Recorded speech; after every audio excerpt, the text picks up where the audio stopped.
Plungers are jumping into the Yahara River today. It is 19 degrees Fahrenheit outside, but feels like 7. The site of the new engineering building is where I'm standing. It will be between Engineering Drive and Campus Drive, right across from Engineering Hall. The medicine is called buprenorphine. MFD hopes that carrying this will prevent opioid use and opioid-related deaths. These projects add more community members to these bleachers, brighten up the courts, and add a bounce of art into Berlin. Demonstrators gather here on the Capitol lawn today to protest the Senate parliamentarians' guidance to exclude immigration reform in the reconciliation package. While the program ensures that every participant stays active and keeps on moving, it also creates a fun, supportive community for everyone involved. Mikayla Denault, WMTV 15 News.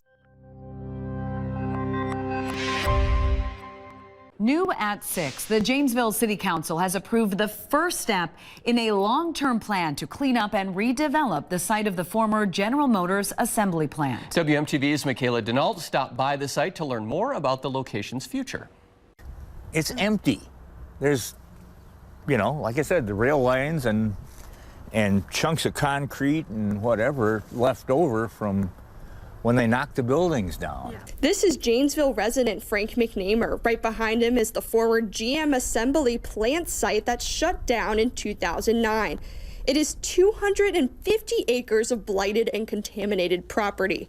The council's order will start to force a commercial development company that bought it in 2017 to sell the property to the city. Janesville Economic Development Director Jimsy Coborn says the company faces multiple code violations from the city and state, while also letting the rubble just sit there. She says they need to bring it to life again. It is a 250-acre site that we're looking at right in the center of our community, and we really believe that it is extremely vital for the continued success Wisconsin, Janesville. Up these steps are the remains of the former GM assembly plant. The main concern about this site is industrial soil contamination. The Wisconsin Department of Natural Resources discovered petrochemicals on site. Coborn says they have not leaked into the water system, and cleanup will have public safety in mind. We're going through some appraisals and processes and negotiations and such. The next large step would be the cleanup. We're doing this process because it is a public safety and public health issue. But some are concerned about the cleanup process. I think they better leave as much of it alone as they can because of all the chemicals and everything else that got dumped, poured, leaked, whatever. While McNamer hesitates about the city taking the site, he wants to see it put to good use. It would be great if other businesses came in and set up and created something. A hope that resonates with many across the city. In Janesville, Mikayla Denault, WMTV 15 News. New at 6, Governor Evers approved funding for a new 7-story engineering building at UW-Madison. WMTV's Mikayla Denault stopped by the site to see how people feel about the new announcement. Ready to put on their hard hats, UW-Madison is preparing for the engineering program's future.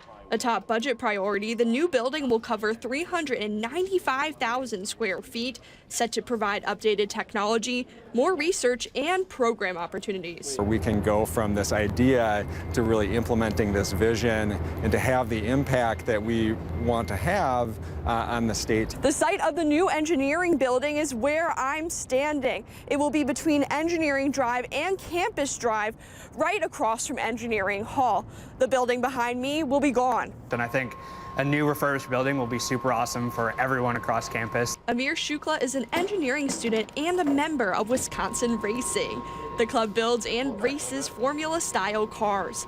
He says the club is pivotal to his college experience, so he's excited UW-Madison is investing in the future. I think it's super important to invest in engineering. Engineering is such a huge field that's growing constantly, especially nowadays. The approval was a long process. Last year, Republicans denied funding, but this Wednesday, Evers signed this into law. It's happened and played out over multiple years, which is one of the reasons why we're so excited. About 4,500 undergraduate students are enrolled each year. The goal is to increase this number by 1,000. It's really just the excitement of being able to provide this additional space that's going to improve experience for students as they come into the university. Preparing the future engineering workforce. Mikayla Denault, WMTV 15 News. Farrell's Extreme Body Shaping in Fitchburg holds a 10-week boxing program empowering individuals with Down syndrome. WMTV's Mikayla Denault shows us what this program has to offer. I like to kick. Each Monday, you will find Allison Lee and other participants stretching, kicking, and punching. The 10-week Down to Box program engages individuals with Down syndrome through boxing training. Allison's father, Sean Lee, says that she has been boxing for about a year. So we came here and the environment was just perfect. Training focuses on coordination, self-defense, and other fitness conditioning. Each participant works with volunteers to support them throughout the whole session and to spend some quality time one-on-one to try to help them get better at what we're doing. While the program ensures that every participant stays active and keeps on moving, it also creates a fun, supportive community for everyone involved. Everybody put together just does a really wonderful job with this program, keeping it fun and keeping it moving. And a highlight of each workout is the dance party at the end. They're so happy and they just, their smiles light up the room every time. Started at this gym in 2021, the program continues to grow. The goal is to show them that they are important to us and that, everybody matters in the gym here. Boxing while building strength and friendships along the way. In Fitchburg, Mikayla Denault, WMTV 15 News.